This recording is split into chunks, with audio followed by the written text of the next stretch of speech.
Assalamualaikum warahmatullahi wabarakatuh. Kami dari kelompok 1 ingin mempresentasikan hasil kerja kelompok kami yang berjudul Prinsip dan Dasar Evolusi. Nama anggota kelompok 1. Yang pertama ada Fernando Mulatua Hamunangan Kultom, NIM 22. Yang kedua ada Novita Dian Angelia, NIM 18. Dan yang ketiga saya sendiri, Liska Widyatama, NIM 21.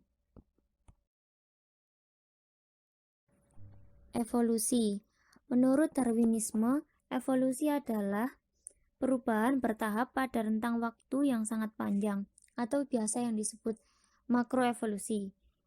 Dengan berkembangnya genetika molekuler, para ilmuwan mengembangkan teori evolusi komprehensif yang menggabungkan Darwinisme dengan Mendelisme yang selanjutnya dikenal sebagai sintesis modern. Teori evolusi.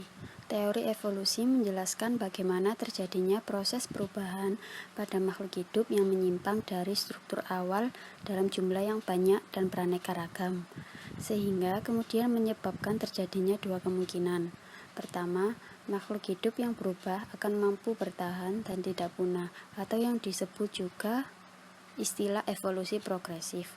Sedangkan kemungkinan atau opsi yang kedua adalah makhluk hidup yang berubah atau berevolusi tadi gagal bertahan hidup dan akhirnya punah atau disebut dengan evolusi regresif.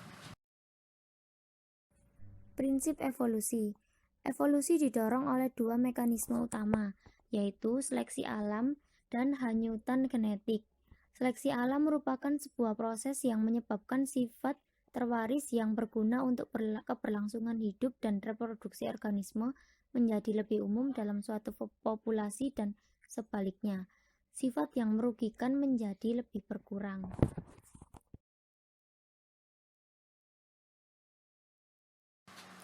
Prinsip-prinsip evolusi.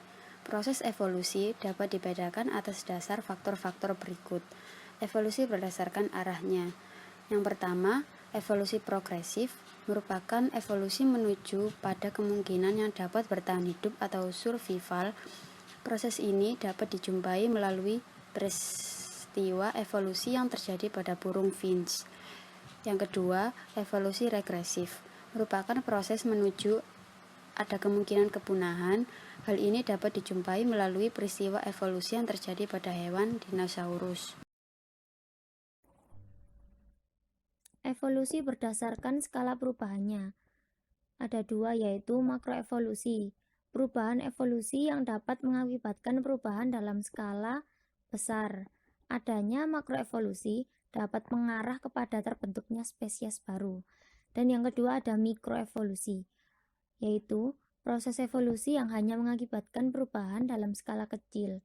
Mikroevolusi ini hanya mengarah kepada terjadinya perubahan pada frekuensi gen dan kromosom. Evolusi berdasarkan hasil akhir.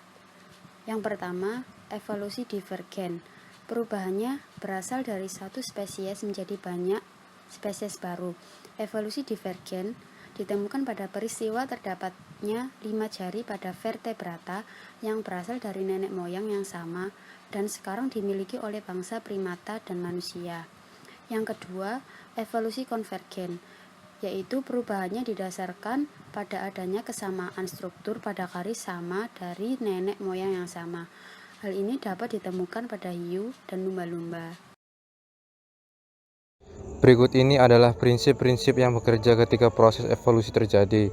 1. Pada satu waktu evolusi terjadi lebih cepat dari yang lainnya. Bentuk baru muncul dan bentuk lama punah. 2. Laju kecepatan evolusi tidak sama pada organisme yang berbeda. 3. Spesies baru bukan merupakan bentuk yang paling sempurna tapi bentuk yang sudah terspesialisasi. 4. Evolusi tidak selalu dari yang sederhana ke kompleks. 5. Evolusi terjadi dalam populasi bukan dalam individu. Dasar evolusi. Evolusi organisme terjadi melalui perubahan pada sifat-sifat yang terwariskan. Warna mata pada manusia, sebagai contohnya, merupakan sifat-sifat yang terwariskan ini. Sifat terwariskan dikontrol oleh gen dan keseluruhan gen dalam suatu genom organisme disebut sebagai genotip. Keseluruhan sifat-sifat yang terpantau pada perilaku dan struktur organisme tersebut sebagai fenotip. Sifat-sifat ini berasal dari interaksi genotip dengan lingkungan. Oleh karena itu, tidak setiap aspek fenotip organisme diwariskan. Kulit berwarna gelap yang dihasilkan dari penjemuran matahari berasal dari interaksi antara genotip seseorang dengan cahaya matahari, sehingga warna kulit gelap ini tidak akan diwarisi keturunan orang tersebut. Sekian presentasi dari kelompok 1, kurang lebihnya mohon maaf. Salam sejahtera buat kita semua.